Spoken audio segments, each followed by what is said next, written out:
کہ اسلام کی بڑھتی ہوئی طاقت اور قوت کو دیکھ کر مشرکین مکہ گھبرا گئے۔ ایک دن پھر کفار مکہ جمع ہوئے۔ ابو جہل نے مجمع میں اعلان کیا کہ جو شخص نعوذ باللہ معاذ اللہ محمد کو قتل کرے گا میں اس کو 100 اونٹ اور 40,000 درہم انعام کے طور پر دوں گا۔ اس مجمع میں حضرت عمر فاروق رضی اللہ تعالیٰ عنہ بھی موجود تھے، جو کہ اس وقت ایمان بھی نہیں لے کر آئے تھے۔ تو حضرت عمر رضی اللہ تعالیٰ عنہ آپ اٹھے اور کہا کہ میں محمد کو قتل کروں گا۔ اے ابو جہل تم اپنے وعدے پہ پکا رہنا، میں محمد کو قتل کروں گا۔ آپ نے ننگی تلوار لی اور قتل کے ارادے سے چل پڑے۔ لیکن حضرت عمر کو یہ پتہ ہی نہیں تھا کہ آپ اس ذات نور کو قتل کرنے جا رہے ہیں کہ جس کی حفاظت کا ذمہ خود اللہ تبارک و تعالیٰ نے لے رکھا ہے۔ آپ اس شمع نور و ہدایت کو بجھانے کے لیے جا رہے ہیں کہ جس شمع کو نہ کوئی بجھا سکا ہے اور نہ ہی کوئی بجھا سکتا ہے۔ اور کسی نے کیا خوب کہا تھا کہ نور خدا ہے کفر کی حرکت پہ خندہ زن، پھونکوں سے یہ چراغ بجھایا نہ جائے گا۔ بہرحال آپ حضرت عمر رضی اللہ تعالیٰ عنہ آپ قتل کے ارادے سے اس وقت جب آپ ایمان نہیں تھے لے کر آئے، آپ قتل کے ارادے سے جا رہے تھے۔ رستے میں حضرت نعیم بن عبداللہ ملے تو انہوں نے کہا کہ اے عمر کہاں کا ارادہ ہے؟ تو حضرت عمر نے فرمایا میں آج محمد کا فیصلہ کرنے جا رہا ہوں۔ حضرت نعیم بن عبداللہ نے یہ سنا تو کہا کہ عمر سب سے پہلے تم اپنے گھر کی خبر لو، سب سے پہلے تم اپنے گھر کی خبر لو، تمہارے بہن اور بہنوئی اسلام لا چکے ہیں۔ حضرت عمر نے اتنا سنا تو آپ وہیں سے پلٹے اور اپنی بہن کے گھر گئے اور جا کر اپنی بہن کے گھر گئے۔ اور اس وقت حضرت خباب رضی اللہ تعالیٰ عنہ ان دونوں میاں بیوی کو قرآن مجید پڑھا رہے تھے۔ حضرت عمر رضی اللہ تعالیٰ عنہ جا کے دروازے پر دستک دی، سراغ سے دیکھا کہ حضرت عمر ہے تو حضرت خباب مکان کے دوسرے حصے میں جا کر چھپ گئے۔ آپ کی بہن نے قرآن مجید کے وہ اوراق جن پر سورہ طٰہٰ لکھی ہوئی تھی جو اس وقت پڑھی جا رہی تھی، آپ نے وہ اوراق چھپا دیے۔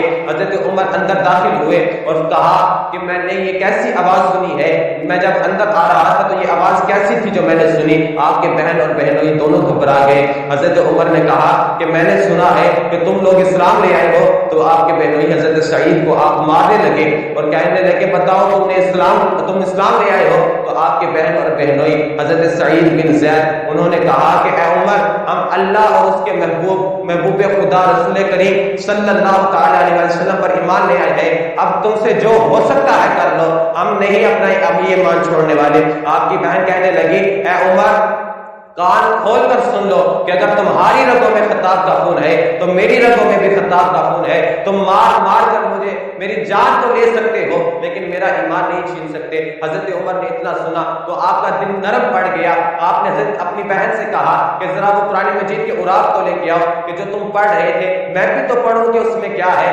آپ کی بہن نے کہا کہ لا یمسہ الا المطہرون، کہ ان اوراق کو اس وقت تک چھو نہیں سکتے جب تک کہ تم پاک نہ ہو۔ گرامی قدر حضرات، حضرت عمر رضی اللہ تعالیٰ عنہ نے غسل کیا اور آپ نے سورہ طٰہٰ کی وہ آیات پڑھی جب آپ اس آیت پر پہنچے کہ اننی انا اللہ لا الہ الا انا فاعبدنی واقم الصلاۃ لذکری، تو آپ کے دل کی دنیا بدل چکی تھی۔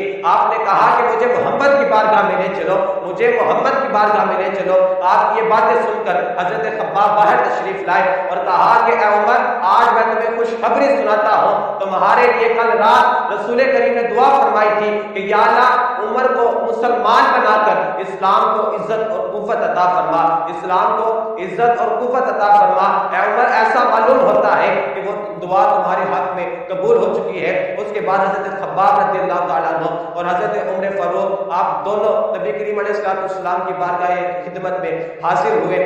اس وقت رسول کریم صلی اللہ علیہ وسلم دار ارقم میں صحابہ کے ساتھ موجود تھے اور صحابہ نے جب آپ حضرت عمر کو آتے ہوئے دیکھا تو انہیں تردد ہوا کہ عمر کیوں آ رہے ہیں، عمر اس طرف کیوں آ رہے ہیں۔ حضرت حمزہ رضی اللہ تعالیٰ عنہ جو اس وقت آپ دروازے پر خدمت کے لیے حاضر تھے، آپ نے فرماتے ہیں کہ اگر آج عمر کی نیت اچھی ہے تو بہت بہتر ہے، لیکن اگر آج عمر بری نیت سے آیا ہے تو آج میں اس کا سر قلم کر دوں گا۔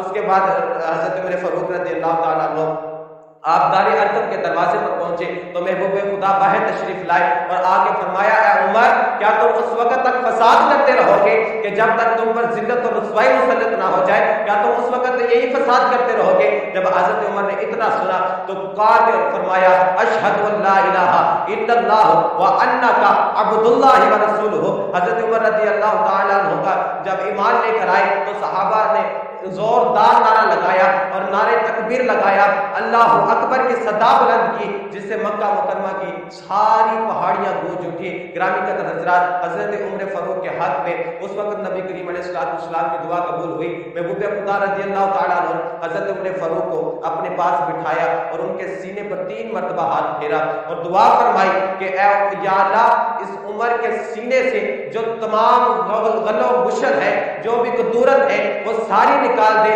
اور اس کے سینے کو ایمان کے نور سے منور فرما دے۔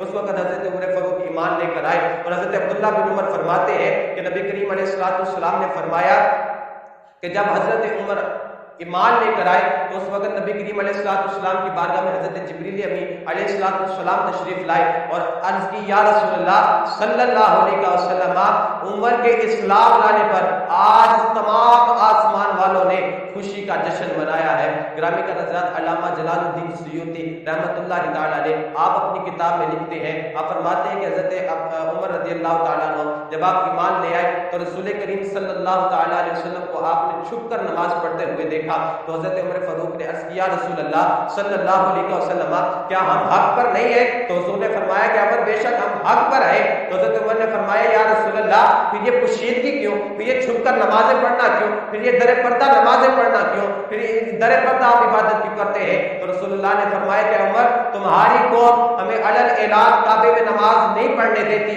تو حضرت عمر نے فرمایا کہ یا رسول اللہ عمر اسلام لایا ہے، آج کے بعد ہم کعبے میں نماز پڑھیں گے۔ اس وقت حضرت عمر فرماتے ہیں کہ ہم دار ارقم سے ہم سارے صحابہ 2 صفیں بنا کر نکلے، ایک صف میں حضرت امیر حمزہ موجود تھے، ایک صف میں میں خود موجود تھا، اور جب کفار نے ہم ان 2 صفوں کو صحابہ کی 2 صفوں کو آتے ہوئے دیکھا اور حضرت امیر حمزہ اور حضرت عمر کو مسلمانوں کے ساتھ دیکھا تو کفار کو بہت بڑا صدمہ پہنچا۔